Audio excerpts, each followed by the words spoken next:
Gray Penner was on page 120th of Clive Cussler's new novel when he heard his wife's car finally pull into the garage.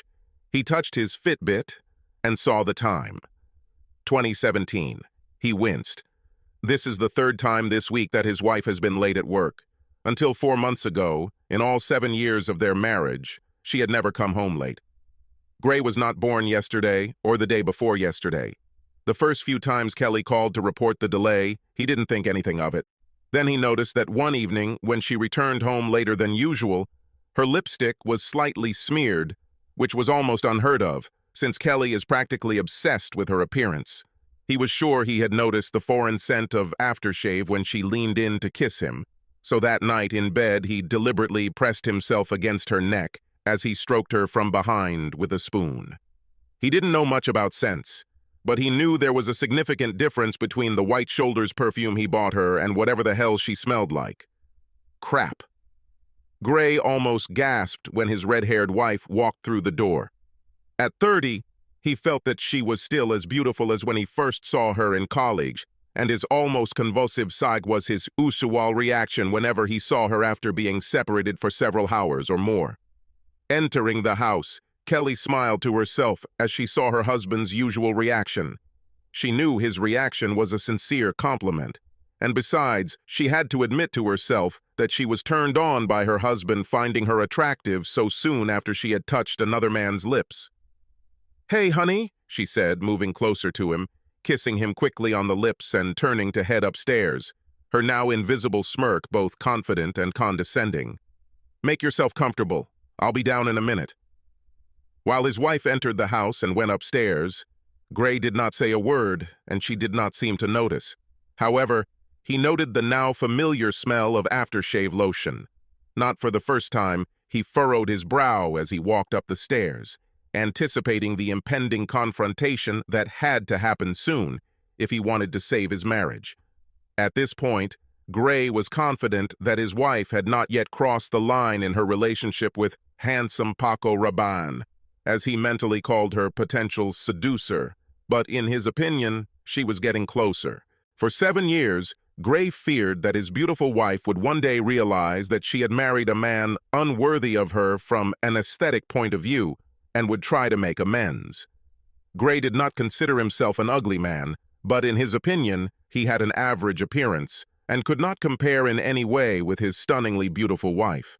The snake that invaded the Garden of Eden was named Johann Wegmann. Kelly worked as an assistant vice president for an international telecommunications company.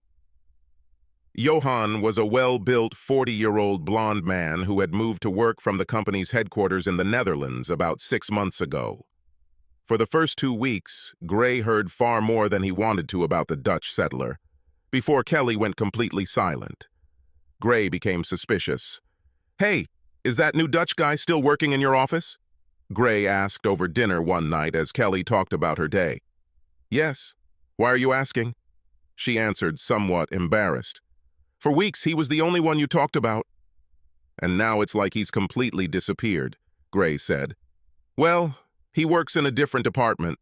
We rarely see each other," she said, her face turning slightly red. "Huh," Gray muttered, stuffing his mouth with food and noticing that his wife had just lied to his face. The late evenings began soon after. Kelly felt a physical attraction to the 6'3", 102-pound Dutchman from the first moment she met him. In addition to his physical attractiveness, he exuded a self-confidence that almost bordered on arrogance. He spoke 3 languages and had dark blue eyes that, according to Kelly, looked into her soul every time he looked at her. If she was being honest, she had to admit that when Johann smiled at her for the first time, she felt butterflies in her stomach. In fact, Kelly and Johann did not work in different departments and communicated quite often at work. Within a couple of weeks after Johann joined the company, the two of them began going to lunch together. Kelly loved her husband and did not even think about the fact that she and Johann were starting a relationship. Johann, for his part, was well aware that his relationship with Kelly was developing because he gently pushed her to do so. Johann knew that this woman was married, but he believed that she would let him know if he went too far. In his country, extramarital affairs were not anathema. 2 weeks later, they were working on a project that they didn't finish by the end of the day. Johann suggested that they start the project again in the morning or just spend a little extra time in the evening in the office. Her smile told him everything he wanted to know. She quickly called Gray at his office and said that she would be late for a couple of hours. He noted to himself that this was the first time she had been late in all the years of work in the company. But since he also had to be late at work sometimes, he did not complain and said that he would cook dinner that evening. She admired how attentive he was. They left the office at 7 o'clock, although they finished work at about 6:30. Both kept track of time. Working, or rather staying up late, became a habit for the couple, who initially spent their time talking. Then it turned into touching, hugging, and kissing.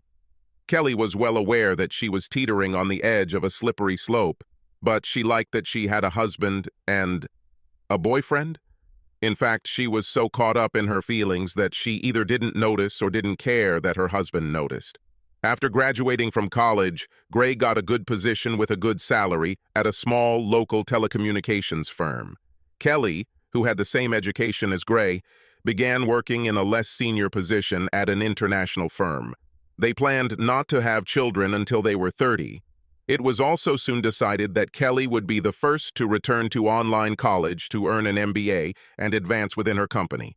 After she gets her master's degree, it will be Gray's turn so that he too can advance in his career. Kelly completed her master's degree in 4 years and soon received a promotion that put her salary and position in the company above her husband's. He was very proud of his wife and was pleased that their career plan was working. Carried away by her own financial and personal success, Kelly lost sight of their overall marital plan.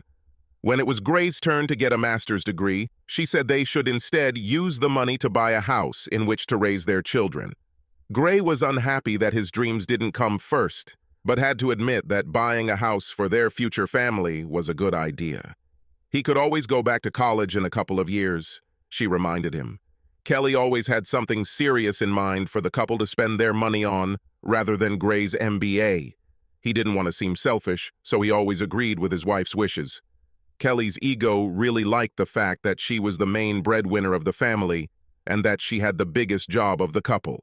She began to perceive herself as the more equal among two equal partners. Kelly had butterflies in her stomach as she walked down the stairs. She loves her husband, but she needs Johann. She needs to feel him inside her. She needs to spend nights with him. She needs to cuddle with him after sex. But she could not cheat on her husband and must first tell him about it so that it does not become cheating. She knew that he loved her as much as she loved him, and that he would give her this one weekend, this license to have sex on the side. He never refused her anything. Dinner. In the microwave. You just need to turn it on for a minute, Gray said as Kelly appeared downstairs. Thanks, babe. I'll bring everything now. Can we talk? She asked. Gray looked up from his book. Dirk Pitt. Will have to wait? Gray realized that Kelly had something important to say. Did this have anything to do with what he wanted to talk to her about soon? I want a free pass this weekend, Gray, Kelly said hesitantly but clearly. Gray froze in his place on the couch. His brain began to work intermittently. He hoped he didn't look as dazed as he felt. He felt like his insides wanted to burst out. Sorry? He asked, realizing that he had actually heard his wife correctly. I need to spend the whole weekend with Johann Wegman, she replied. We have feelings that need to be tested. Once. Only one. I love you, Gray. Not him. And after this weekend I will come back to you and spend the rest of my life showing you how much I love you. Gray felt even more nauseous as he realized that Kelly had ruined their marriage with her question. However, he decided that this tragedy needed to be played out to the end. What if after this weekend you decide that once is not enough? What if you decide you need him for more than one weekend? If you decide that you need him more than me? It will not happen. I promise, she said quickly. Is it true? And how can you promise such a thing? 12 years ago you already promised me. You swore that you would leave everyone else for me. And now you are going to easily break that promise. She blushed again and began to look anywhere but directly at him. "I need this, Gray, and I know you love me enough to give it to me," she whispered. "To be clear, Kelly, you don't need it, but you definitely want it, and you're hoping I'll be stupid enough to give it to you." "This will not happen," he said again. "But you are not my property, so if you really want to, you can do it. Just remember that for every action, there is an equal reaction." "Thank you, Gray." "I'm glad you understand," Kelly said. "No, baby, don't try to pretend that you misunderstood me. I just told you to do what you think is right, and then I will do what I have to do," he said. "As you say," she replied. When Gray walked through the door the next evening, Kelly was sitting at the kitchen table drinking coffee. As he entered, he noticed a small bag standing near the door. "She's definitely dressed for the evening," he thought, noticing that she was wearing one of her sexiest dresses, a cornflower blue, mid-thigh length one that showed off a fair amount of cleavage. "You seem pretty confident in yourself," Gray said, putting his keys and wallet on the shelf. She smiled flirtatiously. "I am confident in my beloved husband," she said quietly. He raised an eyebrow. "Now kiss me goodbye and have a good weekend." "Don't sulk," she said. Gray wanted to grab her arms and shake her until her head fell off. Instead, he gave her his saddest smile and shook his head. "God, how I loved you, baby," he whispered, turned and went upstairs.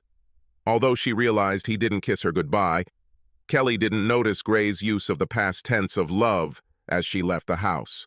Her thoughts were already several miles away, where Johan was waiting for her arrival. She felt like a 16-year-old virgin going to her first prom. Kelly and Johan had been planning their weekend for the past 2 weeks. After 3 months of increasingly frequent kissing and caressing, they decided it was time to see where their relationship would lead. Johan didn't mind that Kelly was married. She told him that she and her husband were working on some issues in their marriage. She met Johan in the hotel lobby, and they checked in as Mr. and Mrs. Johan Wegman. We went up to our room and threw our bags. Before leaving the room, Johan asked Kelly to spin around in front of him. He whistled softly in response and then pulled her towards him for a deep, passionate kiss. His tongue searched and quickly found hers in her mouth. She moaned deeply. God, this man knows how to kiss, she thought. Their table at an upscale steakhouse was booked for 7 o'clock that evening, so they had to unpack and hit the road. Dinner was amazing. They drank a bottle of good wine, but only one each, because they both wanted to be on top. For dessert, they each took ice cream.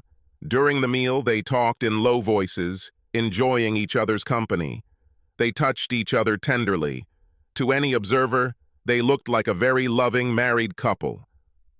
On the snack table next to Gray's reclining chair were the remains of a medium-sized pepperoni pizza and 4 empty beer bottles. Despite the fact that Gray was a fairly experienced cook, he, of course, had no intention of cooking that evening. After some thought, he decided that pizza and beer were the ideal food for the evening when his wife would be giving her body to another man. After finishing his meal, Gray went upstairs to the bedroom with several large garbage bags. He spent the next 30 minutes haphazardly bagging all of Kelly's clothes, then went downstairs and piled them up by the front door. He handled the jewelry and toiletries a little more carefully, putting them in a box and also placing them by the door. Somewhat satisfied and indescribably angry, Gray went downstairs, put the DVD in the player and sat down to watch his favorite movie of all time, the Mel Brooks classic, Young Frankenstein. Kelly and Johan barely had time to return to their room when he pressed his lips to hers. She grabbed him by the neck and they stood there for about a minute, kissing passionately. From what she saw through the pants of his suit in the office, Kelly believed that Johan's assets were a little larger and thicker than her husband's, especially considering Johan's size advantage. He was 15 centimeters taller than her husband and 18 kilograms heavier. Johan studied Kelly's body very carefully, slowly removing her clothes, kissing her neck, shoulders, and chest as they were exposed. Finding herself completely naked, Kelly reached for Johan's belt with trembling hands. Everything happened too quickly, much faster than she expected. Johann praised his partner very much as they lay intertwined, but did not make a single move to satisfy his partner. She was disappointed, but knew they still had a lot of time. After a 20-minute break, Kelly tried to get her partner interested again, knowing that her husband sometimes needed just that long to get back into the game. She was again disappointed. The next day, Saturday, the couple had a full day of active recreation planned before another luxurious dinner and subsequent carnal pleasures. Kelly hoped that the previous evening was just a misunderstanding, and of course, today everything would be different. Gray spent the entire Saturday afternoon alone, not even turning on the TV until the sunset. No matter how he looked at his dilemma, he saw no way to remain married to his wife. He knew he still loved her. It didn't go away overnight. But he couldn't get over the disrespect she'd been showing him lately, and he'd never be able to trust her again, expecting her to use her when she wanted to. Some other guy will again demand free passage. On the screen in front of him, there was a rerun of the show, Leave It to Beaver, but instead there could have been porn if Gray wanted it, and there it was. He took another sip of his beer and stared straight ahead, thinking back to happier times with Kelly. In truth, Gray never understood how they ended up together. As undergraduates at Arizona State University, they took several courses together, but Gray had no idea that this amazing girl might know who he was. She always seemed to have a small circle of admirers, but early in her freshman year, she took a seat next to him in his accounting class. She seemed to go out of her way to flirt with him during class, and completely shocked him by inviting him for coffee when class ended. Of course, the young man agreed. They were practically inseparable for the rest of their college years and got married about 6 months after graduation. A few months ago, Gray was sure that their relationship would last for a long time. However, recent events showed cracks in their marriage, and then Kelly did the unthinkable.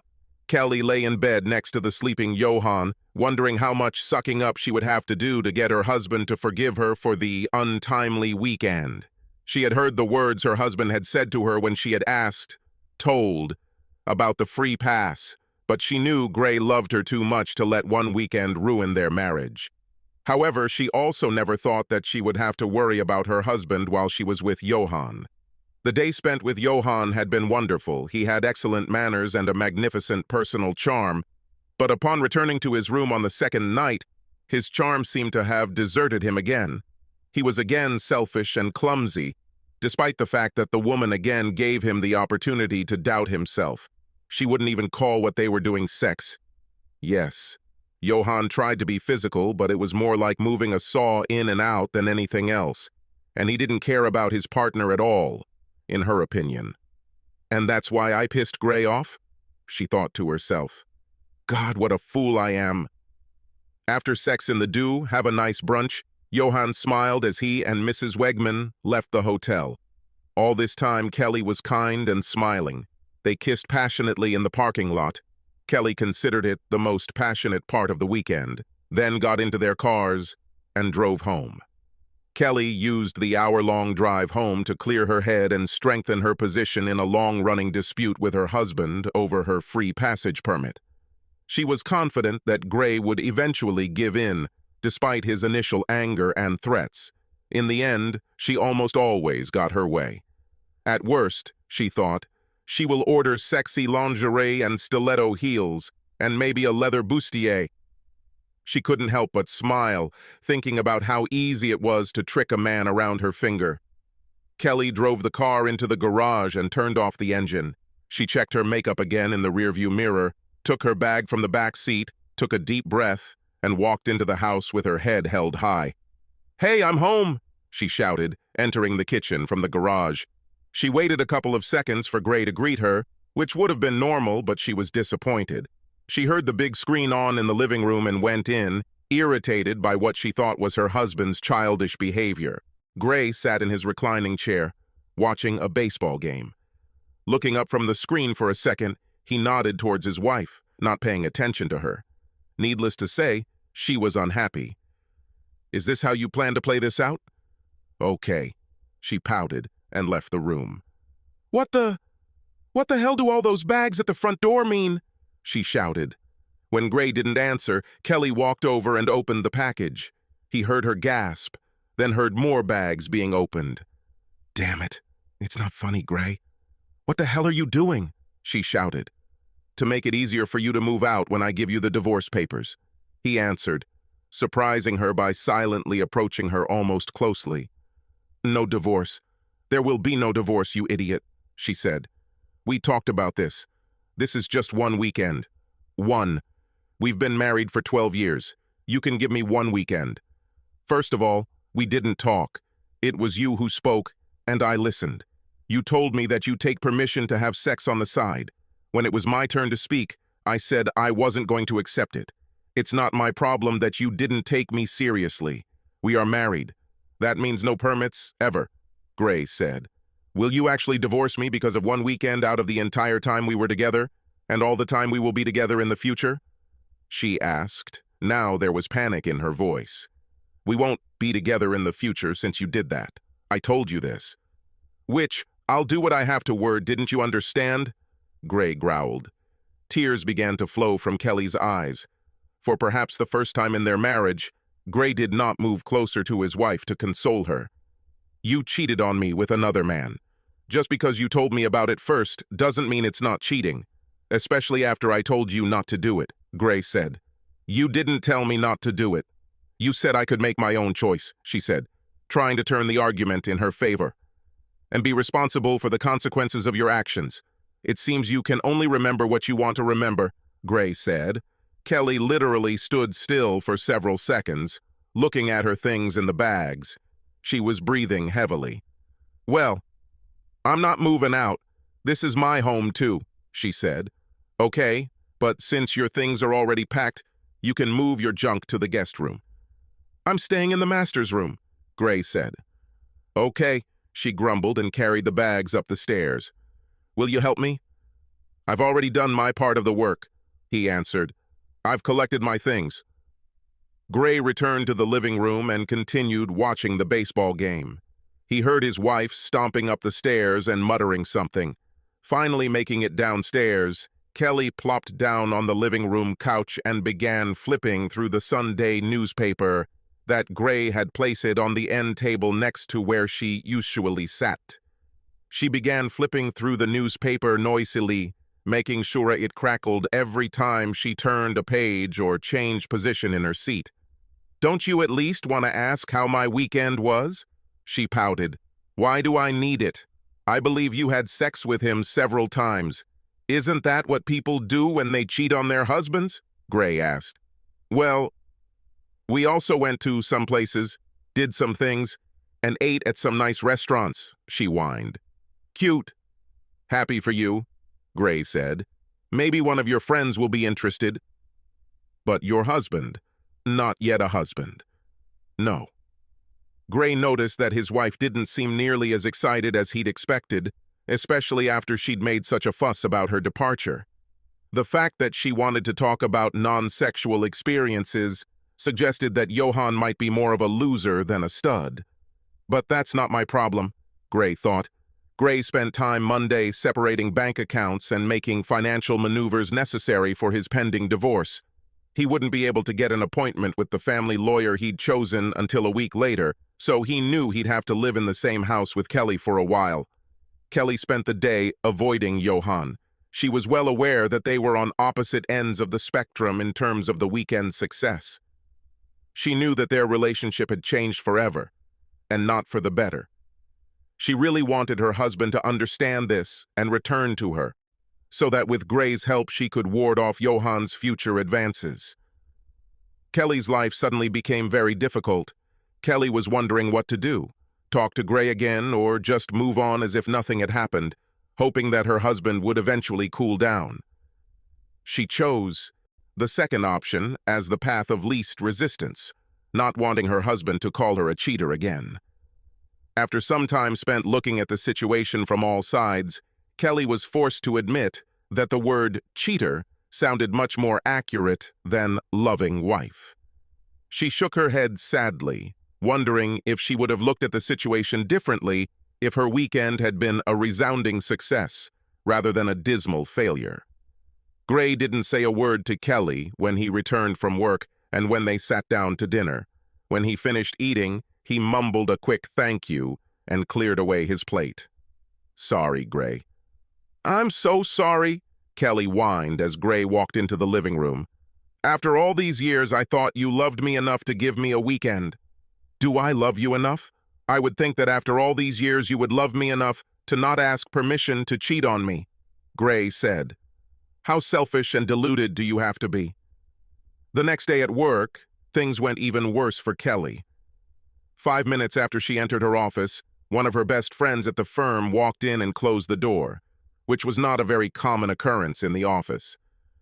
"Please tell me you didn't spend the weekend with the Dutch, Thor," Emma LaSalle asked in a half-whisper, even though the door was closed. Kelly's eyes opened wide. "Was he bragging?" "No, no, no," she croaked, her face contorted with shame and anger. "I suppose if it doesn't come from you, it does from him," Emma said, "but I didn't hear it from him. I heard several girls whispering about it in the break room while I was drinking coffee. If they are whispering at 8 in the morning, then by noon, the whole office will be talking about it. Now this can no longer be hidden." Kelly put her head in her hands. Emma watched as tears fell onto her desk. "Yes, you have become that special one that all women hate, and every guy now wants to get his piece. Well, was it good?" she asked, raising her eyebrows. "This is the biggest problem. Did not have. I made my husband very angry and for—" "What?" she asked. "Johan is big, handsome, charming, and an absolute dummy in bed. He's barely bigger than Gray, and in bed he's not even half the man he is, but he considers himself God's gift to women." Emma's shocked look turned into one of concern. "So, how much time and apologies does it take to win back your husband's affection?" Emma asked, without the slightest hint of a smile. "I wish it were that simple," Kelly replied. "Gray constantly talks about divorce, 7 years together, and he keeps talking about divorce, directly. No, I'll think about it. No consultations, nothing. I thought he would just be angry, but he is beside himself with rage. I've never seen him so reckless.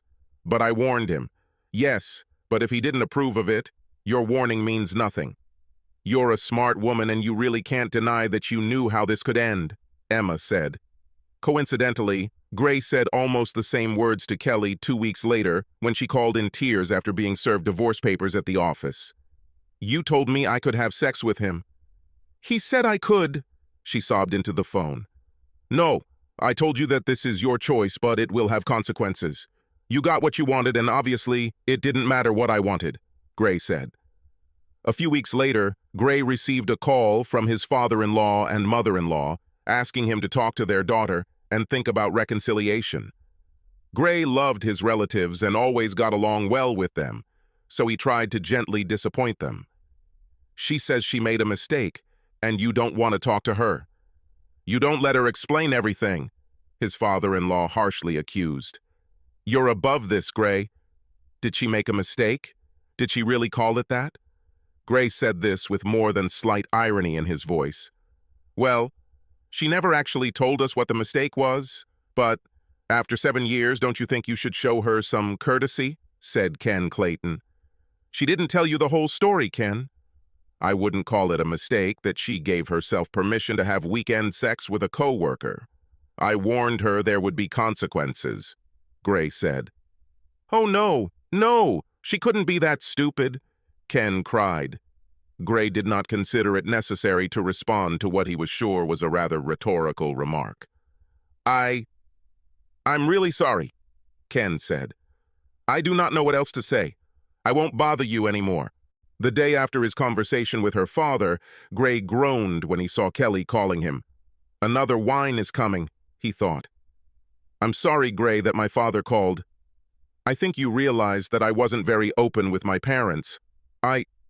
It's not something you admit to unless you have to. I never thought that he would call, and I never thought that you would rat me out," she said quietly. "I didn't rat you out, but I told the truth," he answered without emotion. "Yes," she sighed. Kelly and her lawyer tried to delay the divorce, but given that Gray filed due to irreconcilable differences and the absence of children, it took 9 months. Kelly couldn't believe Gray didn't give her a second chance after her mistake, as she repeatedly called it. The mistake wasn't just about having sex with another man, Kelly, he explained one evening when she tried to convince him. Long before you cheated with him, you had an emotional affair. You neglected my feelings. She disrespected me in the worst possible way. When did you stop loving me? Kelly held back tears. Once upon a time, when she cried, Gray tried to console her. Now he accused her of trying to break through her tears back into his heart. I know you still love me, Gray. Why can't we try to make peace? Yes, I still love you. That's why it hurts me so much, Gray replied. But it seems to me that you don't love me as much as I love you. I would never think about cheating on you, ever. But I can't believe that you won't do it again when a second man attracts your attention. There will be no second man. I promise, she quickly intervened. There shouldn't have been a first one, Gray grumbled. You promised this when you swore an oath to me. Oh yes, she whispered. During the divorce, Johan asked Kelly out on several dates, as did several of her other work colleagues. The woman was talked about in the office, and a few weeks after the incident, she was called to the HR department. We do not have a policy prohibiting employees from making acquaintances, but we have always asked our employees to exercise some discretion. If half the male employees are talking about how you spent the weekend, playing family with Johan Wegman, and half the female employees are talking about who's next on your list, that's not a good situation. If the fuss doesn't subside, you may be asked to move to another office. I've been told that Maine is very beautiful this time of year, the HR director said.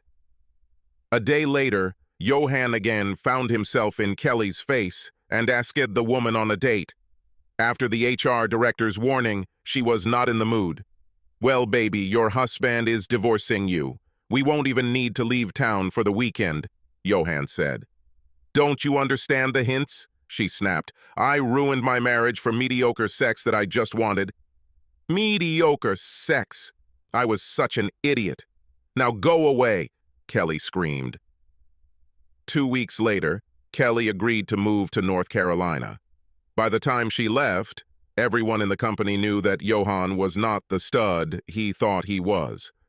A month later, Johan transferred again to the Amsterdam office. He is handsome, fit, and every Saturday morning he walks through the aisles of the grocery store as if he were sluggish, as she noticed from a couple of meters away.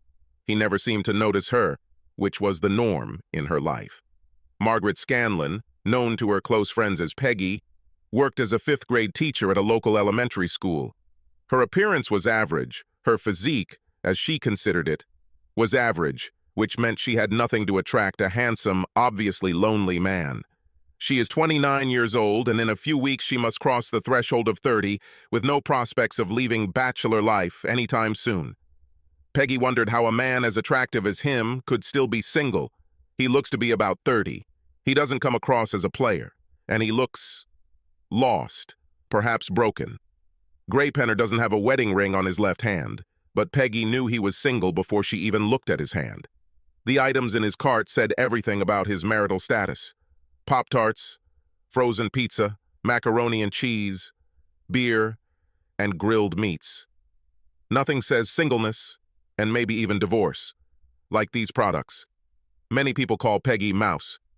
She has short, wavy, light brown hair, large brown eyes, and light, almost pale skin. She was 5'5" tall, had average breasts, decent legs, and what she considered her best feature, a muscular round ass. Personality-wise, she would describe herself as a quiet person.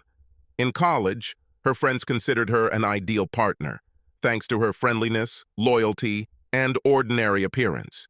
She had first noticed the man while passing by a few months earlier. For some reason that she still can't figure out, she continued to notice him, and about 2 months ago she started paying closer attention to him. Although it was completely out of character for her, she considered introducing herself to him. If only... I know this may seem a little cavalier, but I am Peggy Scanlon. Would you like to have a cup of coffee with me? Peggy asked a few weeks later, approaching the man. Gray stepped back and looked closely at the woman who had just verbally addressed him. Sure, she wasn't stunning like Kelly, and not many people were, but there was something about her look that made him agree. Something in her eyes made him want to know more about this mysterious woman. For the first time in the last 2 years, he treated a woman in more than just a friendly manner. Yes, I think that would be great, Gray answered readily. Peggy Scanlon was an open book. Moreover, it was easy to read. In her 29 years, she hadn't dated often, and never seriously. She seemed smart and well-read, and he listened carefully as she talked about her past. Having finished her story, she sat silently and waited for him to tell about his past. She looked carefully into his eyes and decided that he was single because he was divorced. There was pain in his eyes that only someone who was deeply wounded could know. She watched him think. She saw that he was trying to figure out exactly how much he should tell about himself, and he told almost his entire story, while she sat in tense attention. When he finished, they both sat in silence. He sighed heavily and looked at the woman as if the whole weight of the world had been lifted from his shoulders. "Sorry for dumping all this on you," he said, looking up. "You are the first person I told the whole story to. They told me that I have such an influence on people. I'm also pretty good with small children and dogs," the woman said. Gray chuckled. He felt very comfortable with this stranger, almost like he did with Kelly. Before they went their separate ways, Gray made a date for the following Friday evening. On their third date, they had sex for the first time. Peggy tried to hold out longer, but turned out to be the weaker partner. There was something incredibly sexy about Gray's calm, reserved demeanor that she couldn't resist, even though he never made any overt sexual maneuvers. After a pleasant dinner at a Hungarian restaurant, Gray invited Peggy to his apartment for coffee and alcohol. At first, they sat next to each other in a love seat in the living room, and then Peggy leaned towards Gray and pressed her lips to his. 10 minutes later, they were lying naked in Gray's bedroom. Over the next hour, he tenderly made love to the woman. He noted to himself that, for the first time after the divorce, he was making love with someone. In other cases, sex was just sex. During classes, he always kissed a woman. "You, what, you," she muttered, clinging to him after they finished. Silence. "We'll have plenty of time to talk later. What are you doing in the next few decades?" he remarked. Peggy smiled tiredly at him, and he pressed his lips to hers. A woman who was a bridesmaid 4 times finally found herself in the spotlight after a year. They subsequently had a couple of children, a boy 2 years after the wedding and a girl 2 years later. Unlike her predecessor, Peggy never forgot her vows. And although Gray will never know it, Kelly will never forget this lesson either. A few years after moving to North Carolina, she remarried and remained faithful to her second husband for 15 years until she caught him cheating. She admitted to herself that she finally understood all the pain that Gray had endured and wasted no time in divorcing her second husband. Kelly always took care of herself and still went to the gym regularly. At 50 years old, she was still an attractive woman, unmarried, alone, and approaching 50 years of age. This was something she never imagined, even in her wildest dreams. Her second husband was 10 years older than her. He had no children, and he did not want to have them with Kelly. Now it's too late. She laughed out loud, or rather barked. Gray wanted 2 children, she wanted 3. So, by this time, all 3 of the couple's children would already be in their teens. She and Gray would attend various school and community events, sports, music, parenting. Both high school and college graduations are just around the corner, followed by weddings and grandchildren, and all this was lost for the sake of mediocre sex. What a dumbass she was. She shook her head sadly for what must have been the 1,000th time. A few months later, on the other side of the country, Gray and Peggy Penner, along with their 15-year-old son Reggie, sat in the gym of the local high school and watched their 18-year-old daughter Phyllis receive her diploma. Peggy squeezed her husband's hand, and they exchanged glances with happy tears in their eyes. Gray leaned over and gave his wife a quick peck on the lips, causing his son to wince in teenage embarrassment. "Well, That's enough, you two. Not here, and not now, he whined. The parents smiled at him, then at each other, and both raised their